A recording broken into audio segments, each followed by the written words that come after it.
Hi, Mike here with a quick note before today's episode. The hosts of Hailing Frequencies Open stand in solidarity with the WGA and SAG-AFTRA strike. As we mentioned in today's episode, several of our hosts are professionals in the entertainment industry, specifically working in theater. I'm actually a member of Actors Equity, which is a sister union to SAG-AFTRA. However, no one on our podcast is a member of the WGA or SAG-AFTRA, nor do we work in film and television. We support those professionals who are striking. Thank you. Enjoy the show. Hail them. Hailing frequencies open, sir. Hailing frequencies open. I don't know why I keep giving alien street food a chance. It's always such a gamble. Captain, we're being hailed. On screen. Hello and welcome to another Hailing Frequencies Open podcast where we are trekking through the past and future of Star Trek. As always, I'm your host, Mike Jones, and joining me this week in the virtual studio, my co-host, Damian and Lenita, and Aaron Hadley. Say hello. Hello, friends. Hi, Mike Jones. Hi. Aaron is a two name. She's like me. She's not just Aaron. Aaron Hadley. Aaron Hadley. That's me. And we have a special guest today joining us again. Might as well become another co-host. He's shaking his head no. He's like, He's saying no. He said no. It's like, I will show up when you ask. It is Tim O'Donnell. Say hi, Tim. Hello. Also a two-name wonder. Yeah. Always. Yeah, Always. it's true. Sometimes referred to as Sweet Tim O'Donnell. oh, really? Young Never Tim. heard that. Young Tim. O'Donnell. Yes, young Tim. Young Yeah. Timmy. Yeah, I'm holding on to the young part. Honey, we all are. Are we all? Desperately clawing onto it. Like those radio stations playing hits from the 80s, 90s, and today. Like today is long. Yeah. So Tim is joining us to lend his expertise because today we are talking about the musical episode of Strange New Worlds, Subspace Rhapsody. I keep saying Bohemian Rhapsody and even That's typing the point. it. I That's know. the point. It's that earwig, and you'd be like, "Oh yeah, no, subspace." Subspace good. Rhapsody. Star Trek's first fully musical episode. It was a delight. It was a delight. Were any of us mad about it? No, and I was No. surprised. I was surprisingly amazed by it. Where I was like, "Wow, they did it right." Like this should be shown. You want to do a musical episode? Here is the blueprint for how to do a musical episode. Absolutely. It's funny One that of you say that because Mike and I went down a deep, deep rabbit hole. I did that too. Yeah, we watched what now I can't think of it. Did you watch the Grey's Anatomy? We watched the Grey's Anatomy. Which is stunning. We will get into that. Did you watch? Okay. Just watch the Buffy today. I've never watched Grey's Anatomy, and I was like ready to watch it because of that episode. It was great. Well, and it's what's her name, right? From Sarah Ramirez from Yes. Spamalot. Yes, the lady From of the Spamalot. lake. And I'm sorry, and just like that is I think what you mean. And just like yes, that. yes, They Kay are. Rivera, yes, They are okay. on, and just like that. Okay, I keep we're gonna calling go- it, and all of a sudden. It's just I mean, not- Might And as all well. of a sudden, You should call it that because all of a sudden weird things are happening. it just got renewed for a third season. Thank goodness. Okay. I watched Oh, the thank last God. one this morning, and Sure did. caught up. No spoilers. We won't. No spoiler. We won't That's delve the into other that. podcast I'm doing later, I guess. Okay, you and me too. You didn't know, Mike Jones. We have a spin-off. We are going to Yeah, yeah, just like that. Yeah, all of we're a trying to- sudden. we'll call it, but we're gonna call it all of a sudden. All of a sudden. All of a sudden.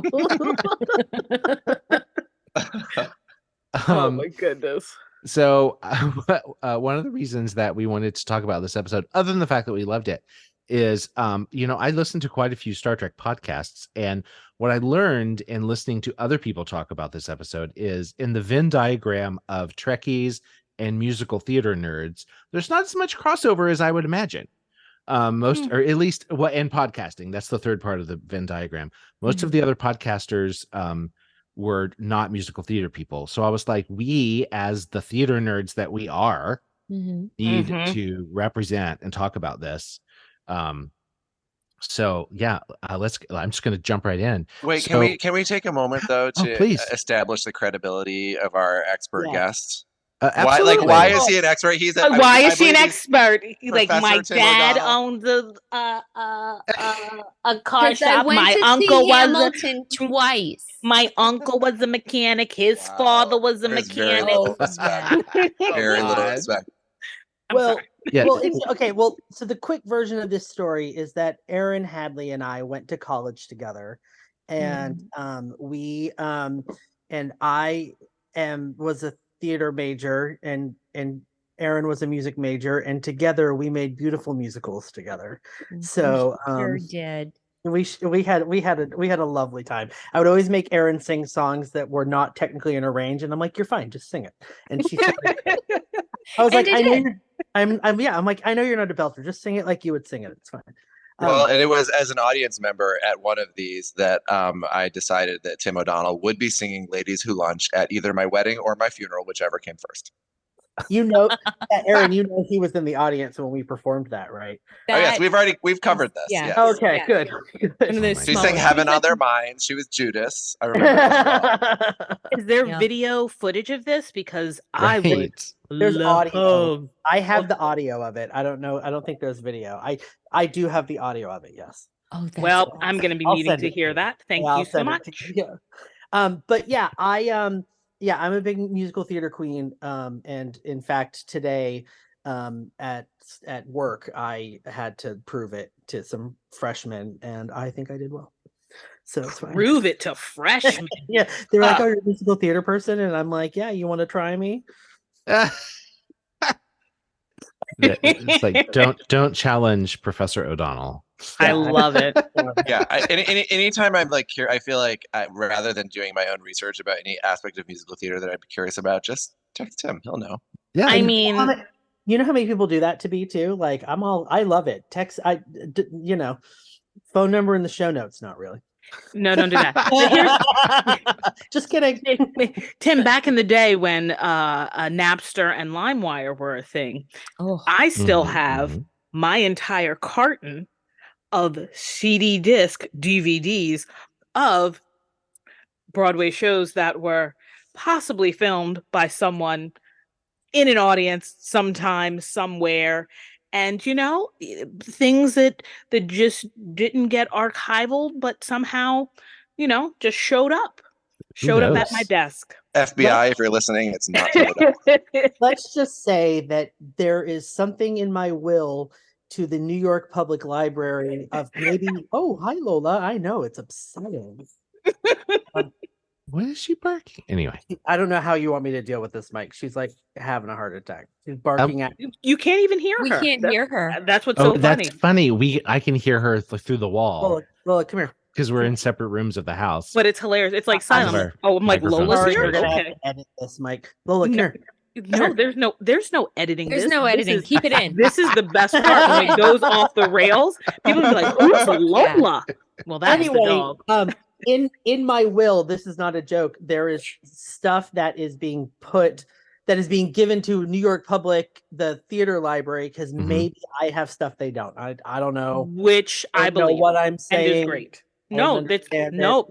We'll deal with that when you die. Hypothetical. So it's all hypothetical. Yeah, hypothetically, I have stuff they don't know. Mm-hmm. That's fine.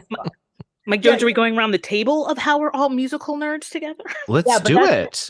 That's just it. Like, yes, I got brought in because I'm a musical nerd, but like every single person on this call has a connection that they should share as to why they are a theater person and a Trekkie. Some bona fides, as they call them. Yes. Yeah, bona fides. Yeah, like my journey to musical started when my great grandmother took me to see Jelly's Last Jam when it was touring at the DuPont Playhouse in Wilmington, Delaware. Like, and then we would go to Philly to see them all. Like, it's my jam. And I went to school, got a minor in theater because they didn't have it as a major. Was stage manager extraordinaire all through high school because, as my drama teacher told me, you like to tell people what to do. So have you thought about being a stage manager? Wow. No, hadn't thought of it, but great. And there began an extra love of the theater. Hence why I moved to New York. And so musicals are my jam. I'm the only one in my circle of family who actually enjoys them. I will listen to them more than I will listen to popular music. Yeah. Yeah, me Amen. too. Damien? I was a starving child in Oliver when I was 8. Hold on. I was- Oh Hold my on. God. The most starving child. I was literally on the. You wouldn't even let me finish my tagline. I was the most starving of I thought you were all gonna of them. skip it. I was like, no. No. Damien. Sorry, go ahead. Rewind. Go ahead, Damien. I was the most starving child. I was in Food Glorious Food, and then I got cut from the pickpocket number because I couldn't learn the choreography, and that is my. Those are my bona fides right there. That's I what love that. I love that. The most starving child. Mike Jones. Moi? So yeah, I mean theater. I've been a professional stage manager for a number of years. I'm currently a box office manager. Musicals. A lot of my background is in straight plays, but I've stage managed a number of musicals. And Tim taught me how to call shows by dance counts. The true nerds understand what that means. Mhm. So yeah. Aaron Hadley. I found my love of theater in the 4th grade when I was cast as Mrs. Rat in the Greater Lowell Catholic School version of Noah's Animals, which was in fact a musical. Oh. And Noah's from singing there, animals. it just took off.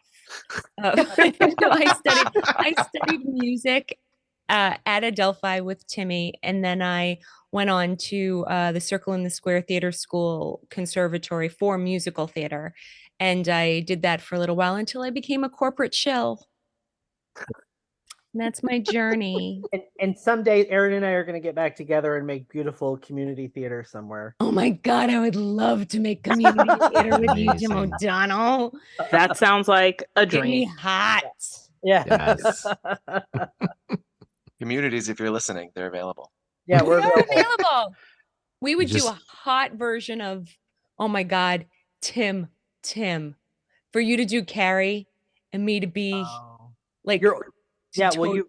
I yeah, can you- be the mom. I can do it Margaret. You're ready. I can do it now. I'm ready. All I need is a humid day and my hair is there. Yeah. You don't need to wig me. Yeah, we can save money on wigs if you're listening. Oh my goodness. This is hilarious. Amazing. Lord, let Jesus in. Oh my God. So yeah, let's take our expertise and apply it to trying to get us back on the rails. Now that we have We're here, Mike Jones. We're here. Rails. We're here. Yes. We're on. We're I'll back support on. you, Mike. Go. Strange New World, Season 2, Episode 9. Written by Dana Horgan and Bill Wolkoff. Original music by Kay Hanley and Tom Pulse. They're both from the band Letters to Cleo, which I don't really know. Nope, but I'm giving them. From the 90s? I'm giving them a standing applause. Yes. Standing rounding of applause because they killed that. They've both also worked in television a lot since then. Pulse worked on Crazy Ex-Girlfriend. And in like musical episodes of The Flash and things like that. So those are their bona fides. The episode was directed by Dermot Downs, who I didn't do any research on at all. He's not important. We're here for the music. We're here for the music. We're here for the songs. Yeah, your direction was great. No, I will say though, the direction was great. Like the pushing, the camera movements. I guess that's really the director, the DP. But the camera work was great. Mm-hmm. Yes. I don't know really what a TV director does. I mean, I know that it's a very important job. But I'm looking up Letters to Cleo's biggest hits. They were from Boston. Yep. And Boston. songs like Here and Now, Cruel to Be Kind. The only Here and Now I recognize is is Luther Vandross, so I Want they You don't to get Want that. Me from the 10 Things I Hate About You soundtrack. Yeah. They were a 90s very, band. very big in the early mid 90s. Hmm. They were Near in all Boston. those movies. So this is, as we've already alluded to, an episode in a long tradition of shows doing musical episodes.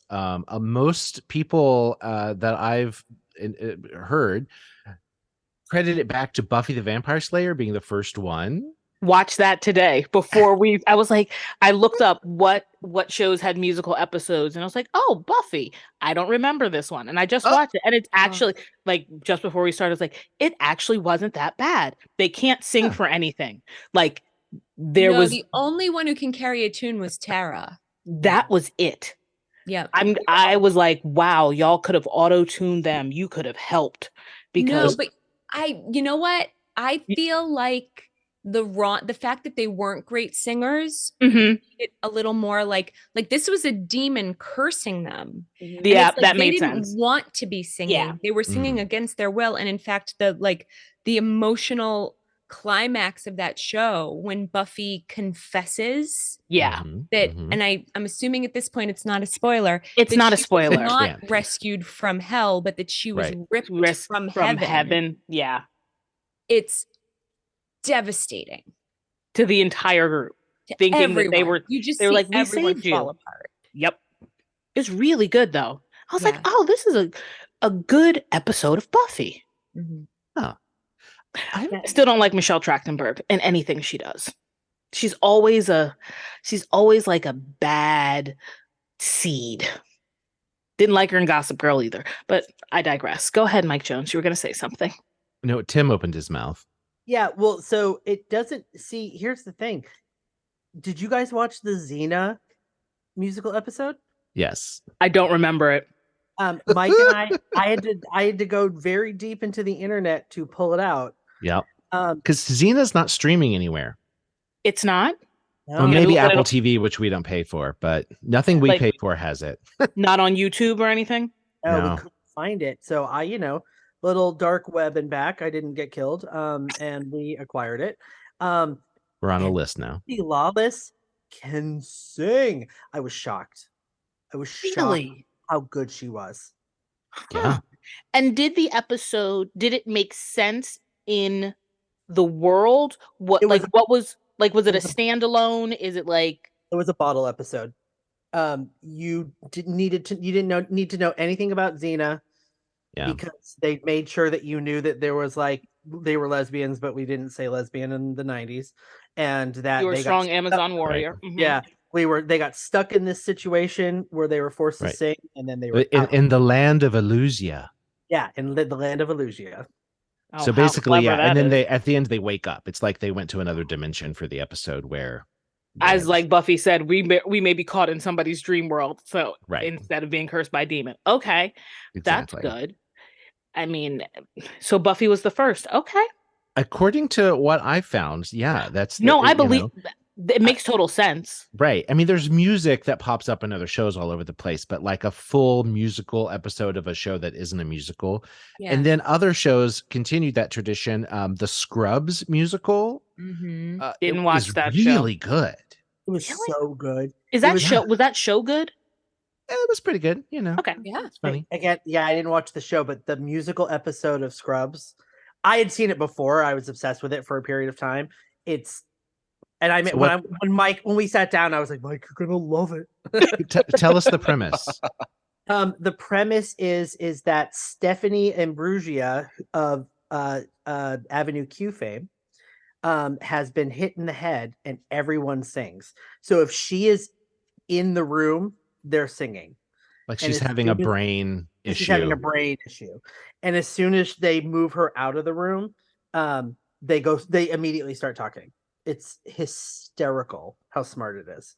And it has like all these Broadway people in it. Karen Ziemba is randomly in this episode, and all kinds of Broadway people to make sure that the numbers work. It's so, I highly recommend it. I think it's streaming on Hulu. I'll be watching that after we stop taping. Yeah. I like musical episodes. Everything comes down to poo. So, I mean, Well, and that one also worked because what's his name?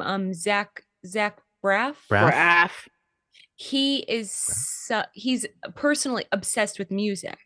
Like I don't know what his how much of a fan he is of musical theater specifically, but he's someone who is very intentional about music. And when he went on and made films, music was a huge part of each of them. So like he's very tuned into that Yeah, stuff. like Garden State, and everyone was listening to the Shins all of a sudden because that song, that Absolutely. scene, right? Yeah. Yeah.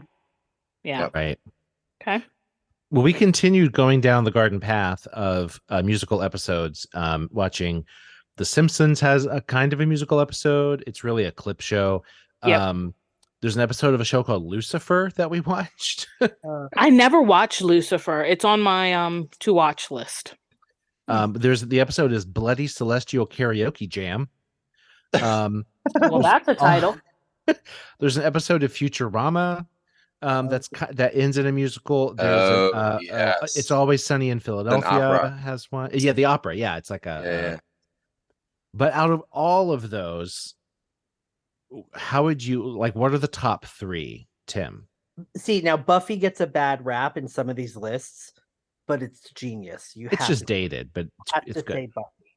Yes, I would say Xena. I was shocked, and then Scrubs. No, and Grey's Anatomy. No, Tim, you can't do it.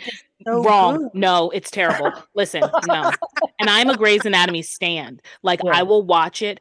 When they decide that show is no longer going to be on air, I need to be alone in a room watching the final episode so that I can break down and sob because all of my friends are leaving. Like I did when all my children had the last episode and I was sitting alone in a room watching Erica Kane leave for the very last time on her own as a woman. So I love Grey's Anatomy, but that episode was terrible.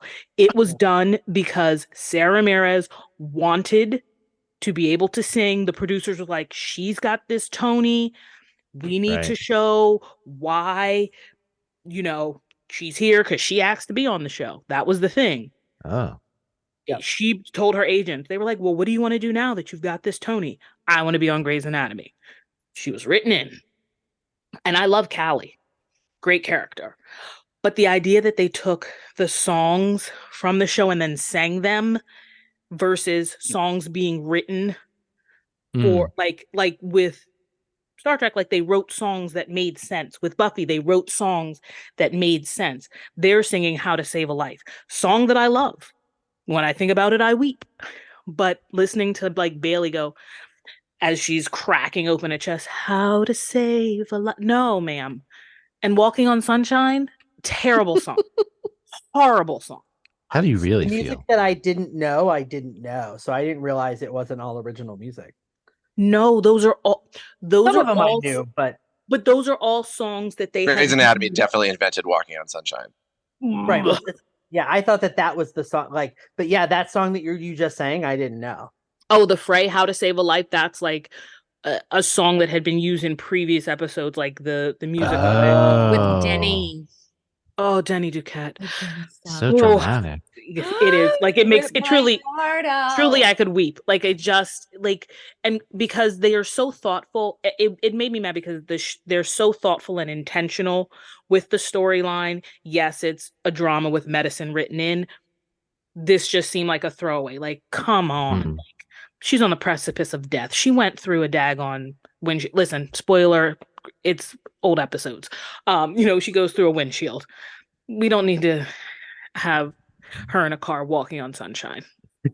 That's all I'm going to say about that. No, that doesn't go on the top three. I will say, of the ones we watched, it stood out because it was not a comedy. Absolutely, because the show not. is a drama. So all the music was like super freaking dramatic and like, life or death, tears. Yeah. And all of the other ones, even Buffy, where it is about like, life and death and heaven and hell and demons and whatever, but it's still tongue in cheek and it's Buffy. You know what I mean? Yep. Grey's Anatomy didn't do that. How do you think Subspace Rhapsody holds up compared to these other shows? Top tier. That like the best of them all. The best of them all. And I'm not, and I wouldn't say that lightly. me. It's the You guys best. might, but I wouldn't. No, Well, and it's interesting that it is not at all tongue in cheek, yet yet the characters have a sense of humor as they experience it for the most part. yeah. Yeah. They're like, what just happened? What is going on? What Why am is I happening? singing? Why am Well, I and singing? I love that they acknowledge the convention of musical theater. Like they're Thank actually there you. going, when do people in musicals sing? Oh, when the emotions become too big for words. Like they're like, Yes. this is the structure. And then they're trying to solve for it. They're like, okay, well, we can't be in rooms with people where we have emotions, or we're gonna start singing and confessing our emotions. Like it was funny perfect. watching people starting to sing and being like, oh shit, I'm gonna sing something I shouldn't, and them being completely like when they went and just cut the phone call. Well, not the phone call, you know what I mean? Yes. The Yeah. transmission. Yes. Yeah. Cut the phone. When they were Hang like, up the phone. the captain is about to really embarrass himself. He's on his knees in front of a view screen. Like, what is happening? What is happening? It Someone truly disconnect the modem. yeah, pull the plug, please. Pull the plug. No, what's wild about it, I really appreciated that too. Like the fact that they specifically were like teaching people, like I had to explain that to my family. Like musicals aren't singing just for singing's sake. Like Right. the emotion. I mean, it's like a kettle ready to boil. It has to whistle. It has to whistle. Just say, go, hey, I boiled. great. No, it explodes out, and it's the most truth. Like it's the truest form of someone expressing themselves is to sing it. And they're like, okay, like, but the fact that they explain that off top, I was like, this is perfect. Well, and it This was is going to be perfect. so well constructed because each of these characters has had these like season-long emotional story arcs that they each got to have like an emotional. I mean, and it's the second to last episode. The last episode we know is very different I in its haven't own way. watched it yet. Oh, I haven't either. Oh, no. I haven't either. To this episode. Nope. But it is not like this at all, which is not a spoiler. But that you get all of these these stories all climax so beautifully through song when it happens, and each one of these characters has like a journey that they're on this season that even if it doesn't resolve itself in their song, it has like this climax. It's great. It's great. Well, and the music moves the plot, actually. Yes. Crazy. Truly, fully along. Yeah. And also they were really smart about how they clearly wrote it with an understanding of the talents of each of the various people who could or could not sing. Yes. Who knew Rebecca Romaine had pipes? Well, we learned this. Did you all watch the short? I did. Yeah. Damien, you told me to they watch said it. to her, they said to her, they're like, what kind of secret, do you have any like secret skills or whatever? And she's like, well, I'm like trained in Gilbert and Sullivan.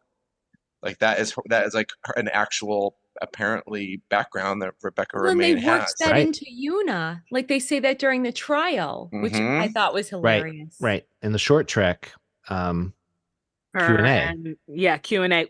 That was a really good short trek though. Well, and it was really interesting to look at in context of her journey for the season and for that episode where her songs are about, I've been a secret keeper and I'm learning to open up. I kept distance from my crew and I'm learning that maybe that's not the way. So she's actually seeing that the speech that she gave Spock in that short elevator trek is maybe not the way that she should be living her life anymore. So it's like it's a journey. It's amazing. And I love that they figure out that it's evident, like they finally know what to do with her character. Sure. Yeah. Well, I think they started kind of boxed in by the way number one was in the cage, and they've figured out a way around that she can break out from that. And now that she's not, in the closet about being Illyrian, I almost said Illusion. I'm like, I was going to say Andalasian. An Elysian. Andalasian. Okay. Andalusian. It's in the south of Spain. I did do a little Googling on our actors who can sing well. She has dipped her toe into a couple things. She did a concert at the Hollywood Bowl where she was in the producers in the. Oh, I could see her as what's role. it, Uda? Una. Ula. Now Uda dance. No, it's Ula. Ula. You have to, yeah. And when you pronounce, she pronounces her own name wrong, but it's Ula. It's Ula. That's funny. She played that and then Una. Of course, we have to talk about Celia Rose Gooding, the Grammy Award winner in the cast. You know who that Is is, that Aaron Hadley, is that right? Uhura? She's. Yes. And She you know has who her mom is, right? I know. Sean's. Wait, who? Celia Rose Gooding's mother is LaShawn's. No, it's not. Yes, it is. Yes. Well, that's why she has pipes. Yep, that's Because where her mama she- can sing her face off. So yeah, her mother has a Tony Award for The Color Purple. Sure does. Yeah. And she No, was brilliant. in Once the on this island. Once on this Oh, island. Once on This Yep. Island. I knew that's the first thing you Jagged think Little of. Aaron. Pill. Yeah. Yeah, See, well, but and she was in Jagged Little Pill on Broadway, and if you listen to the cast recording, she sings "All I Really Want." Yeah, Celia does. Celia does. And she was Celia. involved in Celia. It's Celia. Celia, thank you. Also like Celia Cruz. She was involved in that Jagged Little Pill from the beginning. She did the Out of Towns and all of the development and everything back when Idina Menzel was in it. Yeah. No, that's not her name. You've What? said it wrong. Adele Dazeem. Thank you very much. Oh my god, the nerds. Yes, for those listening who might not have seen Jagged Little Pill or listened to it, you might think, oh, it's Alanis Morissette. Like, does everything need to be a musical? It is amazing. Mike and I were puddles on the floor. It was so good. Yeah, God, I missed it, but one of our former long-legged friends was in that. Like, excellent. Quick sidebar. The main character sings Uninvited, and has an opioid addiction, and she sings the entire number with a double of herself who's trying to hold her down. And she's Wow. she's ODing. She's overdosing. And she's literally, because she's in Uninvited is a very emotional song to begin with. Yeah. I mean, So, I don't know tears. how they do that show every night. So it actually says something to the character of that. Say her name again, so I say it correctly, Damien. Celia.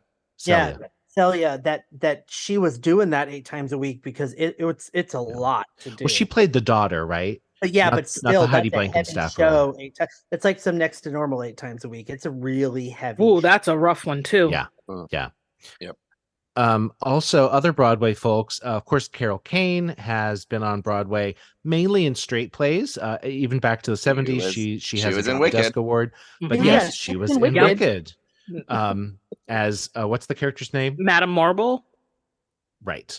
Was she in it when people we know were in it? That's how I met her. Oh, That's how I met her. I mean, I can go into all of the morables that I've met, including Charlie Ralph, who is the weirdest of all of them. But I think maybe Psychic. that's Psychics the name love of a me. podcast or a book. The Marbles I've Met. The morables I've met, yes.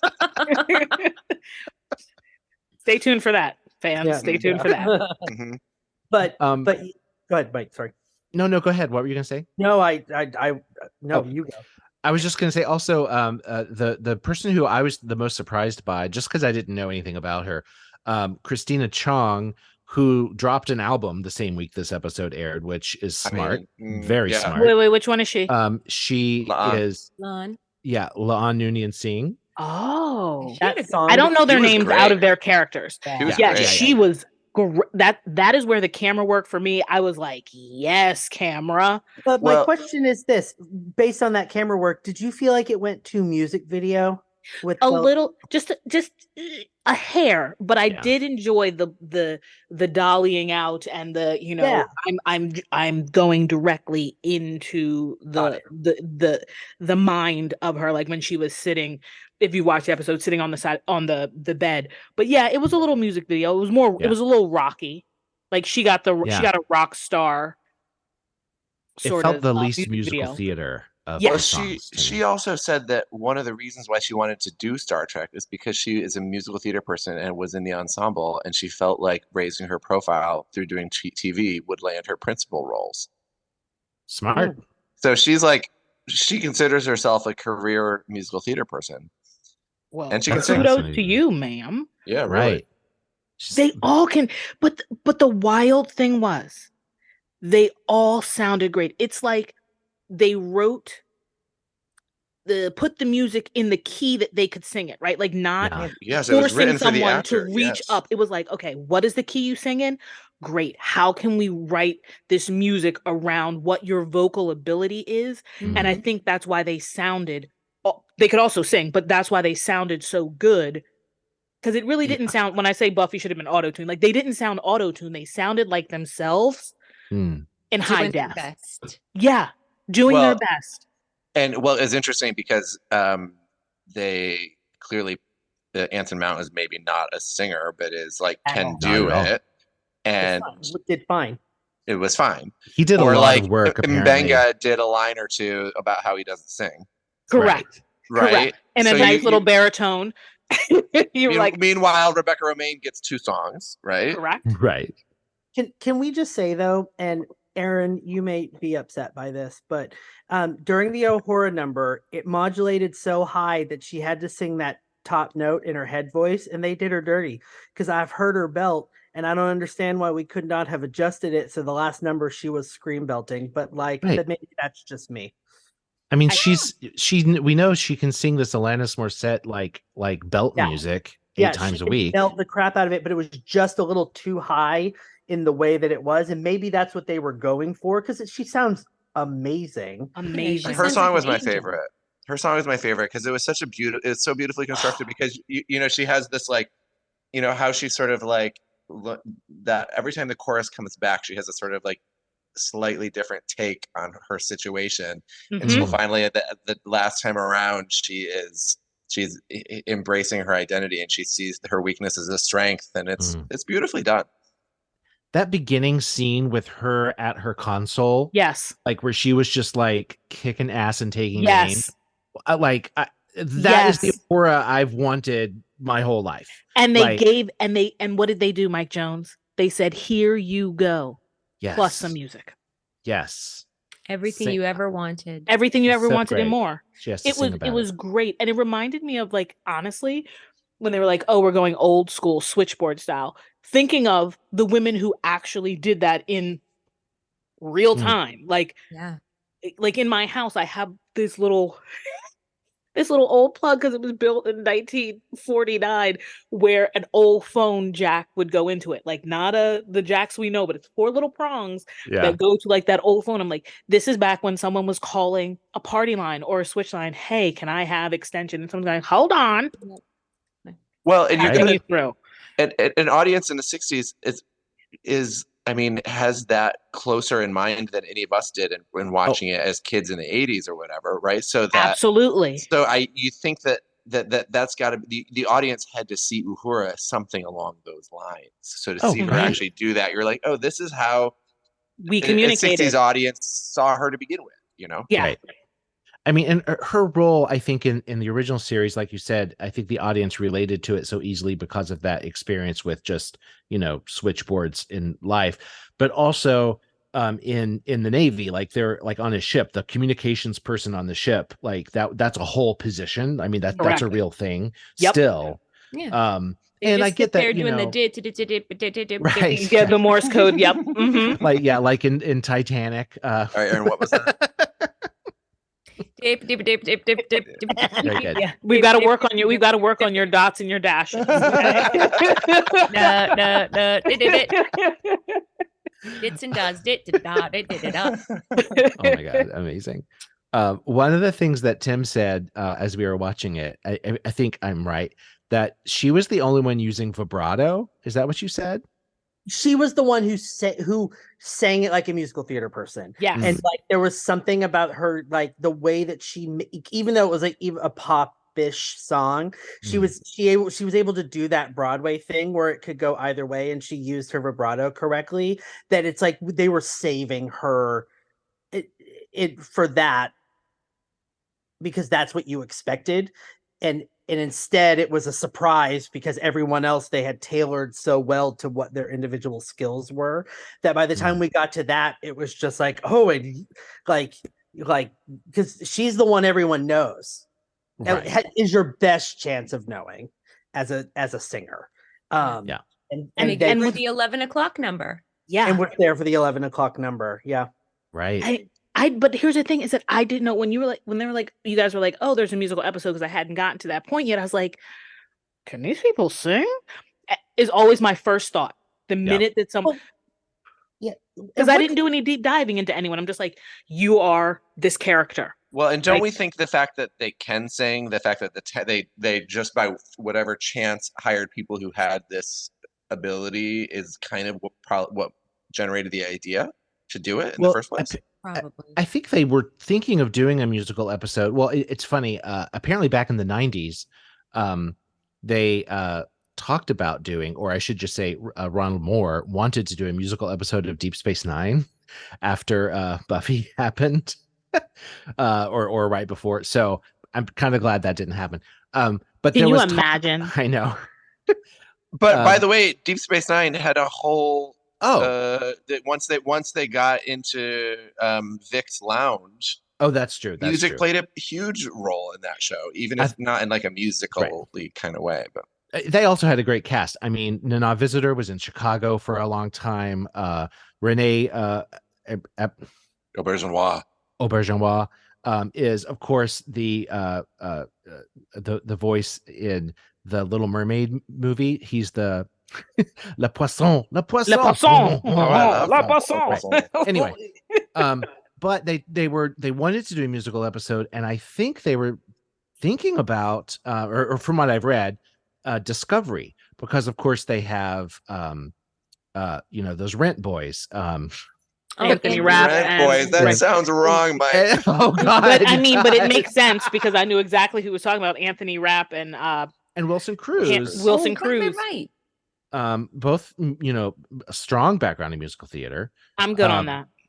But it doesn't make sense with that show because it's so the tone serious. Yes, and just it's serialized storytelling too, in a way that it doesn't really make sense. The episodic format of this show means that you can, and really you get a whiplash watching this show, because one episode is like a horror movie and they're fighting Gorn, and then there's funny animated people, and then they're at war having PTSD and right, and then they're singing. Yeah, the PTSD episode was the one where I felt a little whiplash, where I was like, oh, I just came from like Boimler and Mariner, and now we're and then you go straight into a musical. Right. Yeah. Mm-hmm. I crammed them, so I got that in real time. Yeah, they were bringing you back down. It's a hard show to marathon. Yeah. So here's in my crack research, the actress who plays Nurse Chapel, her name is Jess Bush. Yeah, Jess was basically won Australia's Next Top Model. Wait, whoa. Hold on, Kat. Listen, I watched Australia's Next Top Model. What season? What have you not watched? You watched Australia's Next Top Model. What are you talking about? Enterprise. That's what she's not watched. I've watched them all. But no, you don't literally everything but Doctor Who. And we're not going back down that road. Sorry. Yeah, no, we're not. Yeah, Doctor Who. Right, we can't talk about that. We're not going to do that. She has watched Enterprise. You're the one who hasn't watched Enterprise. I love Top Model, and I love that they put it in other countries. I'm looking. It was earlier than 2017 when she was 19. She was on Australia's Next Top Model. Where did she come from? I'm always she was a contestant. She didn't win. I was about to say. Oh, okay. Didn't win. Real-time fact check, Tim. Sorry, I'm so sorry. But like, how is that her entrance into the fact that she's so good on the show? And she sings, and she they tailored it to her, but her song is great, and she was great singing it. She was great singing it. And not too many episodes before that, she was doing some seriously badass fighting stunt work. Mm-hmm. Yeah, and I'm like, it's just shocking. You started as a model. Well, I mean, isn't that where Rebecca Romaine came from? Also, she was a model before she. Right, but she's been doing the acting thing for a while, and maybe we could have felt that way in the beginning, but I was just like, she came in 9th place. What year? What season? So she's the Jennifer Hudson of Australia's Next Top Model, right? The 7th season, 2011. Maybe I watched that one. I'm telling you, it was. It looks like it was a double elimination. She might have been. It was a 8th. There were great 2 show. people. Do you see these people? It was a great show. This is I a loved podcast. it. Nobody so, can see these people. No, it's about you. I'm not talking about the people listening. Yes, yeah, I know, listening medium, but I needed you all to see. Like, it was great. Podcasting is a famously visual medium. Yes. That's funny. Oh my god. Anyway, Damien, you texted me several days ago when I didn't know I was doing the podcast tonight. Yes. And that's how I found out. Wait, you live with the host? Yeah, I know. they live very separate lives, Aaron. He doesn't They live listen. Separate lives. Okay. Tim, is there something that you want to say to Mike? I apparently said yes, and I have no recollection of being asked. You had Gilbert and Sullivan and Rebecca Romaine questions. Yes, she was married to John Stamos. Was that your question? Yes, that was my question. They got divorced? That was my question. Yeah, well, now she's with Jerry O'Connell. Jerry O'Connell. Yes. That's And right. They're both Another number Star ones. Trek actor. Yeah. Mm-hmm. And there's a great drag queen named Rebecca Romaine Stay Moist. So I'm just saying. She hasn't been on Drag Race yet, so I don't know her. Hasn't been on Drag Race, but she's great. I highly recommend it. That's almost as good as Hell of a Bottom Carter. Hell of a Bottom Carter. That's God, a I love great good name. one. God. Drag queens could lead us to world peace if people Absolutely. Amen. In every country, because I'm watching all of them. Currently, Mexico, France, and España, season 3. La España. Oh my gosh. Is it Makes dubbed? No, I watch it with subtitles. With subtitles. Okay. I Much don't. like I wouldn't. Uhura, she speaks like 37 languages. Exactly. It's Right. fine. I wouldn't want it dubbed. I want to hear their voice. I would be the same way. Yeah, it's not like Iron Chef, Right. Croissant. No Oto. I think that I don't have that much left to say about this episode. Can we talk about Ethan Peck? Oh, Ethan Peck. Right. I would also love yeah. to talk about his song because sometimes, usually if I'm rewatching an episode, I will put the subtitles on. Yeah. And what I did not get the Mm. first time, I was like, "Oh, I'm the X." Like that's like a is that it was X Okay. as in like a variable in an equation. Yeah. Everyone's like, Right. I got it the Like first time. solve. I got for it the X. second I time. did not get Yeah, it. I well, didn't get it. it's a double. It's a double double entendre. They Of play with it, course. but he's clearly, Yes. he's clearly talking about it as a variable. And it is, if you watch it though with the subtitles, sometimes it's EX and sometimes it's the letter X. Oh. And so it's like, and it kind of makes a lot of sense, like which he uses when. With which Interesting. sentence? Yeah, it's very, very well done. like everyone's, I think his music was written well to cater to his voice. Yes. Because I don't think he's really a singer either. But There's a richness. There's a richness to his voice, though. yeah, Mhm. he was a little Mhm. off tune. Is that what you So said? he was a little auto-tuned, like just auto tune. Just a smidge. Just a ever. smidge. I have a crazy ear for it, and it was ever so little. Which is fine, I think. Well, with that question, Tim, do you have a sense of who and how much? the Rebecca course of that Romaine episode? was definitely auto-tuned during the first song, and almost a little severely. And I wonder if it Status will report. change. I also think that she I'm glad you all enjoyed her. She had marbles in her mouth. I did not understand the words to that song. I did not think she was saying. I thought she was saying "be true to your crew," and then I found out it was truth. And then It's both. It depends on the It's verse. both. It changes back and forth. It only sounded like the word crew at all Oh. times, and it just there was some marbles in her mouth, and I wonder, and there was auto tuning, so I was like, what the hell happened here? Mm. Interesting. But it wasn't present in her second number when she was flying off the ground, Which I loved. about That that. was Keep so. Keeping secrets. The flying off the ground. Yeah, because learning that in the previous episode, learning about her people, that race of people, and like the Mhm. difference in the atmosphere, yada yada yada. So like the floating situation is like you're really letting someone in to like this non-gravity, the non-gravity that you would normally have yada yada yada. So it's like that's how I took it. Oh, interesting. That's great. I didn't get that, but you're right. Because think about it, everybody's quarters are specific to like them Yeah. personally. Outside, it's the communal living, but in your quarters, you get to be exactly who you are. So who's to say that every night when she goes to sleep that she's not turning off the gravity and is like being back at home or changing the atmosphere where she is now breathing that caustic air that almost killed Captain when he went to the planet. Right. Fascinating. Never thought of it that way. I did love though that when it's very much in keeping with her two songs. When Kirk first beams on and she turns to La'an and she says, "You have a vibe." A vibe. I loved it. You came in hot. Like she was like leaning into the personal. Like, what is happening with you? What is happening? Well, because La'an was being so unlike herself. It was like, wait, mama, you gotta reel that back in. We know that you have like this past. He's not supposed to know. Like, let's breathe. Like, turning the wrong way to leave. I'm like, ooh, you got to get it together. It's a security risk. Yeah, it's a security risk for you. Right. Everybody else was just fine. She like sang her way into talking her into breaking the temporal prime directive. Let's be honest. Yes. Slightly, yes, but not enough. It was like ever so. She skirted the line. Yeah. I knew you in a different life, and he's like, "Oh, time travel." Right. Yeah, but he also said, "I felt like we had a connection as well," which means that somewhere even though that was not him in that reality, yeah, I feel like it all converges into one.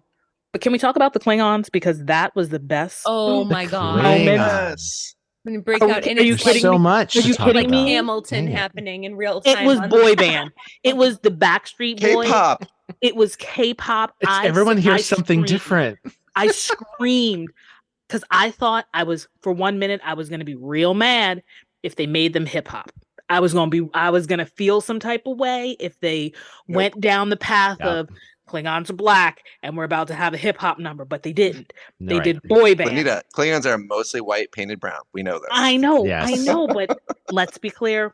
I feel like they play them. There are all these tropes in Star Trek. You're right. You're not wrong. No, it's true. It's true. That's the one where, like, ugh. But when it was K-pop, boy band, Backstreet Boys, I screamed. Let's check and see if it's happening over there. And it was. But like the best part about it though was the faces of the Enterprise crew reacting to that. Absolutely, like, literally everyone was priceless. They're like, priceless. That's the thing that happened. And Anson Mount, even if he's not like a singer, his face, his like reaction shots throughout the entire episode were golden. Absolutely. He's so he has a real good comedic gift, I think, and just his physicality. Yeah, and like in the other episode with where Spock is human and wearing fake ears or whatever, and he's like in the background, like about to serve something, and he's like, "Oh, never mind." Like what? Like he's just he's very present. Yeah. He's one of those. He's one of those people you don't have to be like focus. Right. Where he's like he was also auto-tuned quite a bit, right? Captain Pike. Yeah, I mean. Yeah, but not as much as because he's not doing as much. Well, they didn't give him much to do, and what he did do, they kept real simple because he's clearly not a singer. Right, and that was the gift because it was hilarious what we got. I also want to acknowledge the final number choreography because it is very reminiscent of one Erin Hadley and her Hosanna Hey. He likes a lot of arms up. She likes a lot of together and like sways and arms up. Like that's all her. Coming down the hall when all of the crew was coming dancing down the hall because we needed a really. Yeah. When I was like Erin Krager. The red shirt dance troupe. I loved it so much. Yes. I loved it so much. It was like we need more. Okay. We need more.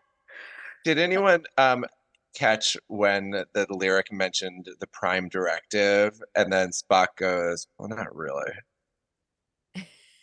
Brilliant. Yes. What? The lyric in I think it was in the closing number where they, about sort of like unity, and they're like, and it is our prime directive. And then Spock goes, I mean, not really. Not really. Oh. I enjoyed that he's there, like everyone is dancing and he's like not affected by it. He's not in it and he's just looking and he's like, we're so close. And so he runs and he gets into his spot in line and without it, and then he just with starts his big arms.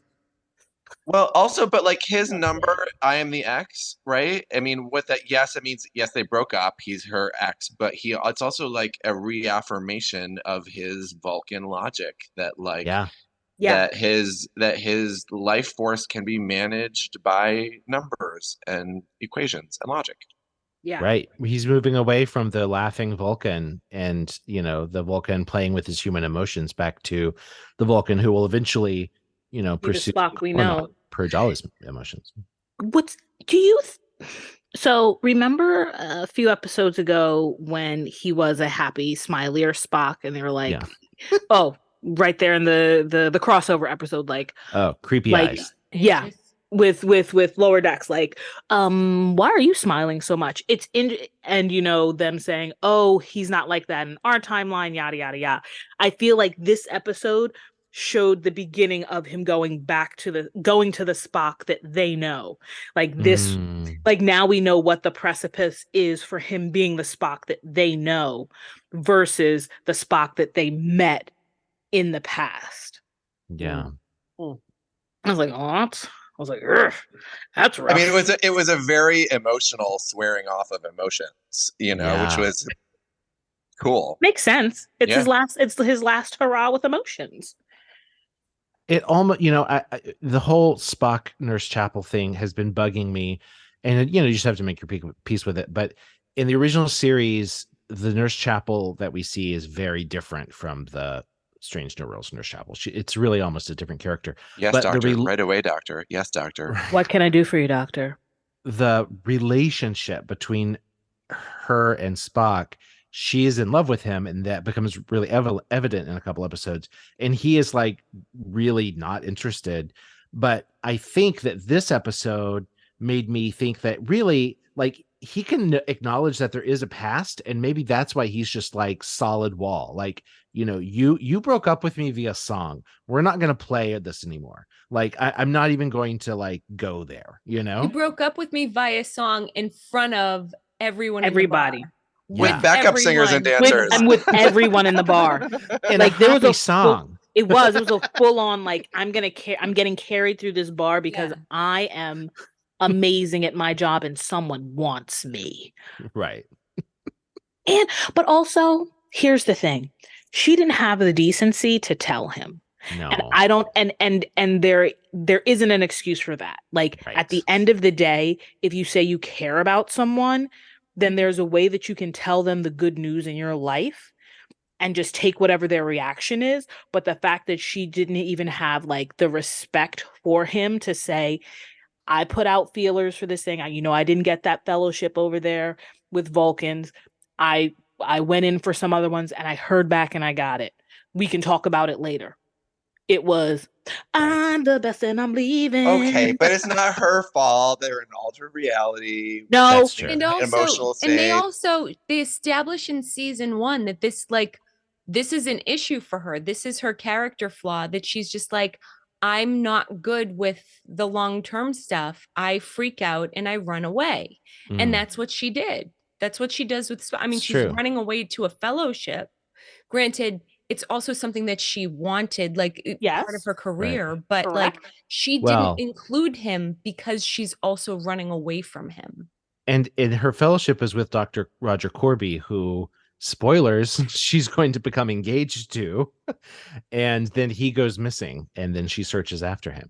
Like that's what happens in the original series. That's the introduction of her character, is she's searching for her long lost fiance, who is now an android, but that's a whole other show. I gotta rewatch I'm like, some of that. all I can say is, what now? What are little girls made of is the episode. What are little girls made of? Noted. Yeah. So I have a question for Aaron, because I know that you really raced through this to catch up to watch this episode. Mhm. Do you have like overall impression, like of your experience of watching Oh, the whole thing this quick? Because I think we all watched it like 1 week at a time, pretty much as it yeah. came out. Yeah, and I was like, season 1, season 2, go. Yeah. Ooh. I I en- I enjoyed it. Season 1 went by so fast, and I think it's because of the episodic nature of things, because it jumped around from one thing to the next. I was just like, oh gosh, that's the end of the season. Okay. And then jumping into season 2 and having it be so like high stakes and the trial, and it's very angsty. Right. I enjoy it very, very much. Like, you all were right. It is worth the watch. It is absolutely worth the time. I find it very satisfying. I think the characters are interesting. They're doing good stuff with the material. I think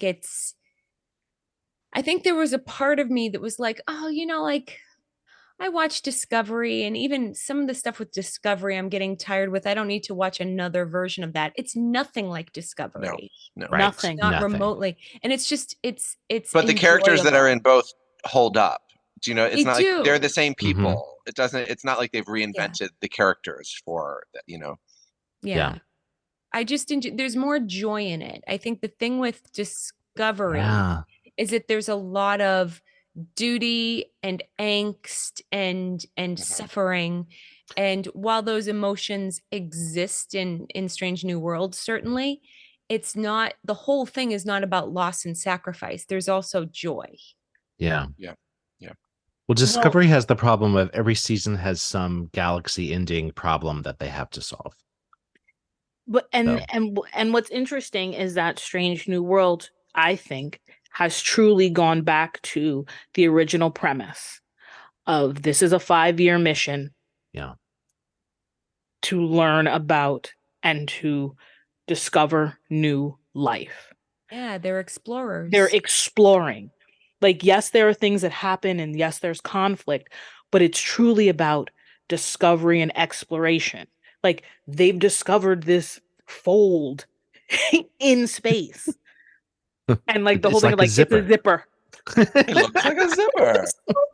I was like, well, why don't we just reverse? In my head, I'm like, just zip it back up.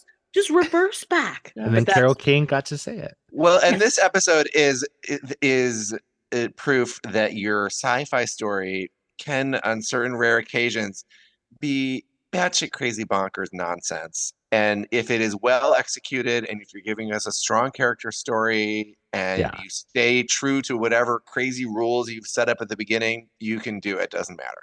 Mm-hmm. Right. So here's a question I have for all of you. Will they try it again in the future on this or another show? No. Mm. I'm going to say no. I hope that they don't. I hope that they leave just let well us enough have this. alone. Let us Let us have this, because it was perfect. The only exception to that might be Lower Decks. Decks. They do Okay, a you get that. parody. Sure. You definitely Yes, get thank Lower you. Decks. Yes. Absolutely. I could Yes, see Lower yeah, Decks agreed. referencing it in some, like, not a whole episode, but like, Yeah. Well, they make second contact with the zipper. right, exactly, right. But they blew it up. So that's true. Yeah, but they don't follow those rules. They could go back to it anytime. Thank you. Yes, yes. I know that the writers of Lower, it's my favorite one. The writers of Lower Decks listen to this podcast, and I'm just saying that the characters could take the songs, and they found out what happened and put it on as a musical, and that they're trying to. I'm telling you, it's a full episode. I want that so bad. Yeah, I want that. It's a that is what it community needs theater to be. production. You get Data coming in as a special guest star, or Riker. Correct. No, get Riker. Riker. Get Riker yeah. to play Pike. Yes. This is going to happen. This writes itself. Stunt guys. casting. Mike McMahon, if you're listening, plays Spock, but he's too nervous. And he's too nervous. My goodness. we should write it. Yeah. And then submit it. And this is and submit it. And then submit it. Be like, hey, listen, this is our IP. However, just give us writing credits. All I ask is for an inspiration credit, Damien, as you write it. Nice. There you go. Done. Inspired by my cousin.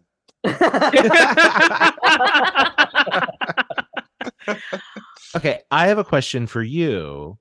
Me? Yes. Okay. Well, all of you. But there was recently a off-Broadway parody called Con, the musical, Oh yeah. in New York. William Shatner, we love him, has said that he thinks there should be a Star Trek Broadway musical, and other people have floated that idea too. And with shows like Back to the Future, the musical, being a successful New York. What do you mean it's successful? It hasn't even opened yet. It opened. It It opened. did? Oh. I mean, it was Okay. successful on the West End. Yeah, if well, I not on guess that's Broadway. what I mean. Yeah. It might not last long on Broadway. I don't know. He is rubbing her face for those of you who are not watching this Zoom. I just think that there are some things that don't need to be musical. Like, I love Sure. musicals, but there are some things that you just, why? Why not? Because it's stupid. No, you know why? You know why it's a musical? It's Why? Please tell me. Because of the state of Michael J. Fox and their inability to make a fourth movie. It was the only thing they could do until he and what's his face are no longer living, and then they'll remake it. Yeah, that's probably true. Or So they'll you make can't some kind of remake it sequel. because he's still alive? They've been very clear that there's not a fourth movie because of his inability to do it. They don't want to recast the role. Don't want to recast the role. Which is sad. It is sad. However, you did need to make a musical. But Like that's that. I know Lenise's answer, but should there be a Star Trek musical is my question. Oh no, well, it would my answer is not necessarily no to that, but it hurts my heart to I don't think. know how they could do it without writing a completely new plot with new characters. I think that there's too much canon that it would just no matter what they picked, it would be wrong. I think, well, remember what happened to Star Trek in the 90s and early 2000s? What was the one that came after Voyager?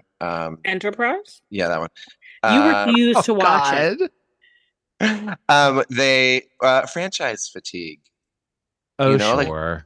I mean, the writers got tired. They were recycling a lot of things. The audience sort of shrunk. I mean, it was sort of too many trips to the well, and it was. I think that is something that they're trying to really manage. And I think, I mean, unless somebody had like a really brilliant take on how to do it. Yeah. And that's my only question. Right. Like, yeah. What's the story? I like the idea of Khan the musical better as like a freaking parody. I think that's great. I think Robot Chicken is there in an episode of Robot Chicken, don't they do like Khan the opera or something? I was going to say, I think the only shot you have of making Star Trek work in music is as an opera because it's so heightened. Like Paul Morvac. I know. We're going The up Shining. to see it. We're going up to see The Shining in Atlanta because my friend is costume coordinating it, and I've listened to a little bit of it, and I was like, this is the only way to do this to make it not a comedy. Yeah. And I think you're exactly right. Yeah, I think because opera is the only medium that is heightened enough. And I think that you could do something like Wrath of Khan or something like that. Oh yeah, Klingon opera. We could do doesn't Futurama did a great opera episode where he sells his hands, right? Does he sell his hands to get him to like the robot devil? What? Yeah, Fry sells his hands. Now I'm going to do it, but like, it's an episode worth watching because he in exchange for this sort of magical machine that makes operas, like he just like spews out opera, and it's a great. I mean, Futurama is brilliantly funny and great sci-fi at the same time at its best, and and they did a great job with it. But it is an opera. They literally it is. And he like professes his love to Leela in the form of an opera. It's great. Go watch. Some of the craziest things work as operas. Like, isn't there a Jerry Springer opera that works pretty well? So yeah, I would love to see some Star Trek on stage, and sadly, con had already closed when the last time we went to New York. It was a limited run because What if they did Star it was Trek like an improv 4? comedy kind of thing. What if they did Star Trek 4 as an opera, and like for the whales, they had The like one with the whales? dancers and like flowing things, yeah. and just had dancers moving through like.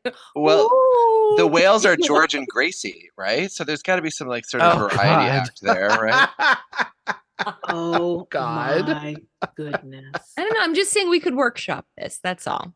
Some like warhorse type whale puppets. So someone's gonna be naked? That's what you're telling me? Because that's the only thing that I remember. Penis on stage. I mean, Why we didn't I could say work that warhorse? in. I I bet. think I you're bet you thinking could come up with a Equus. reason. Oh, for I'm thinking Kirk to be Equus. naked. There's a horse. There you go. See? There is a horse. Yeah. She's I just was like, was stuck there in Harry a Potter's dick. horse? I've never seen Warhorse, so I don't know. I just know that it has those amazing puppets. I went, Equus. Yes. Yes. Well, the best puppet that I've ever honestly seen was Kong. That Oh, you saw that? when I tell you that I was like, okay, well, you know how the story ends. He climbs the tower, they shoot him down, he's dead. Yeah. I wept at the end of that. Oh. And I was not prepared. I was Wow. I mean, wept. Like, what is happening? Are my eyes are leaking? It was an emotional roller coaster. I mean, they made that puppet real. Like you truly believe like this is a giant ape and you wanted him to live and survive, like, and he didn't. And so I cried. That's I'll tell you what, the amazing. recent Into the Woods Jack's cow puppet was Brilliant. Yeah. Into the Woods. I was so excited that it came to Encores and I ran to see it because that is one of my favorites. I think that's the only way some of the Star Trek stuff could work on stage is with like really clever theatrical concepts, like It has to be puppetry and stuff. Because think about what happens on screen, like all of the things that are, not when I say CGI, like even think about the original series, like the way that they use TV making magic for things to happen. Right. How do you do that on the stage? transporter? I mean, everything. Like it would have to be. Well, you know that there are. Did Did anyone watch during the pandemic? They did. Alexander Siddig, Dr. Bashir, and Andrew Robinson Garrick did Zoom plays. There was like fan plays that they wrote about Bashir and Garrick meeting again, and it was over Zoom. And it was that they were on adjacent ships where they couldn't beam over for some sort of sci-fi reason. So it was a full-on play that was like view screen to view screen. Actors reading over Zoom. That's great. cool. You can find it's on YouTube. You can find it. Let me also tell you, I adjudicate many a high school show for various reasons, for various awards. And sometimes standing on a rolling chair singing I'm Flying is enough. I think that is enough when you're paying $25 for a ticket. But when someone says that this premium seat is $475, you better be flying. You better be hoisted up on some type of rigging situation. Because a rolling chair ain't gonna cut it. I gotta tell you, the high school in my home village did Peter Pan. And so everyone comes out to watch the high school show. And traditionally, because this is also a high school that my husband went to, and he was in Peter Pan as the baby. Is that John? John is the baby. Michael. He was Michael. And when they did it, they had Fly By Foy. And they all went up. And so I'm there watching the musical. And like, here it comes. I'm flying. And I'm like, I'm waiting. I'm waiting to watch these kids go up. And they fucking ran around the stage with airplane arms. There was no Fly By Foy. Nothing. They used airplane arms and they just jumped up and down on the beds. I was livid. The power of imagination. High school. I mean, do you see this? At least livid. At least a rolling chair. You know what? I wouldn't have been mad if Peter Pan was wearing rollerblades. I would have been like, that is an interesting choice. Heelys. I mean, so you go back to the Little Mermaid. Yeah, so we're Little Mermaiding it. I would have accepted a Little Mermaid, a little mermaiding. I would have accepted a little mermaiding. That's Put the perfect way to say Tinkerbell that. and Peter Pan on roller skates. I am sold. Here's the other thing they did that was stupid. The shadow was a person Oh yeah, a Dressed lot of in people do black? that. dressed in black. One of those whole uni suits. Yep. The shadow was taller I'm than sorry, Peter. I'm into that. The shadow's tall. The shadow was now taller I'm than doing it. Peter.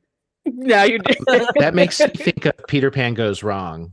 Oh yeah. I Because they wanted do to that, see but the shadow is a much larger person. Oh, it's not It's like that much. I It's mean, really these are still- funny. These are still two young women, Yeah. but the shadow was like the local funny kid that they cast who like Aw. can't like the same young woman was Milky White the year before, but stole the freaking show as Milky White. Like That's a great role. was the best part of the show That says as Milky something. White. That says something. Well, I should tell you that I did once have the opportunity to be flown by Foy on a certain high production value mega show where they tested it with first they tested it with sandbags and then they tested it with a human of low value. So that was me. You were the low value. Well, you human. were the most starving child. I was the most starving child. Yes, I should have included that in my credentials. You should Right. have. I was You flown really by should Foy have. one Well, time. by Foy.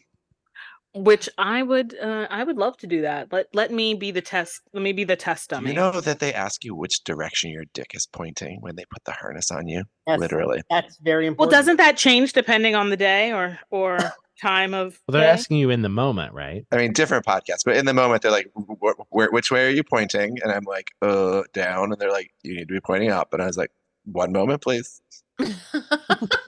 Wow. Harness realness. Oof. Yeah. That's amazing. I was a little startled. I didn't realize it was going to get personal, but Well, because otherwise you're gonna get real hurt. Because Yeah. they Real put quick. you in that you Yeah. in that like little saddle thing, Harness. and you're flying up by your pelvis. Did you do a flip? Because I yeah, would. was it the double harness that you could flip? No, No. I don't flip. You've seen the size of me. Very I long have. You're legs, the most very tall. starving child. That is a Yeah, lie. you're that the that most that was starving child. Yes, yeah, the most starving child with the biggest glutes, please. Well, You had them Only- out on the since you IG. had to bring it back to my glute.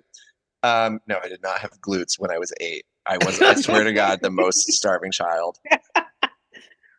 My mom will tell you, he just looked so hungry. Oh, we've gone off the rails. I'm Yeah, sorry. but- I think I we have solved always it. imagined a young Damien looking like a young Macaulay Culkin. That's what I for sure. imagine. Oh, When you are you talk about kidding me? like I got your that my whole childhood, life. I just Yeah. cast him in the role when you describe your childhood. There in you my go. imagining. Home Alone the musical. That would work as an I would, opera. yeah, I would see that. We could actually do that. Certainly, someone has already started work on that. Yeah, the Please. stunt work. would be Someone's great. optioned those rights. Like that's You that's have to. already owned by one of the someone. You have to. That would be That's Lin-Manuel Miranda's next project. Yes. He's like, this is my moment. All right, this is my moment to end the podcast. I think that we've gone off the rails with no hope of getting back on. I would like to thank our guest, Tim. Thank you so much for being here. Thank you, Yay, Tim. Tim. We love you, Tim. Do you have final thoughts, Tim? I will come back when they do another episode of that is music based. Oh, You heard it here first. you heard Yeah, it But, I mean, first. come back for a costume episode. We did Well, no, wigs. There's I'll more come back for other costumes. things. But when they steal our our idea for the Lower Decks episode, Yeah. I'll be part of the legal filing if you would. We'll have this on record. Absolutely. I mean, I pay monthly to have those services out of my a check. So I'm ready to go. Yeah, Ready Mike to go. McMahon, you think we're joking, but we will sue you. Oh my God, amazing. Unless you We are include us dead in serious. in the episode and we get some residuals, then we're all in, man. Just write me Yes. in. Can I just be in 10 Oh forward yeah. having Oh yeah. Just And, some and, blood if you, and if wine. listener, if you've made it this far into the podcast, prove it by telling us who we're suing. Yes, yes. Tweet it at us, or not. You like no, actually, or- maybe that's a starting. Yeah, yeah, maybe. I'm having second thoughts. That's funny. You can find us at Hailing Freak Open on all the socials and at hailingfrequenciesopen.com. If you would like to support the podcast, come and visit our Buy Me a Coffee, and you can buy us a coffee. Or you can join our Patreon if you want to help us recurringly. And I guess that's it. Thank you, everybody. Thank Hail- you. Thank you. Thank you. Hailing Frequencies closed.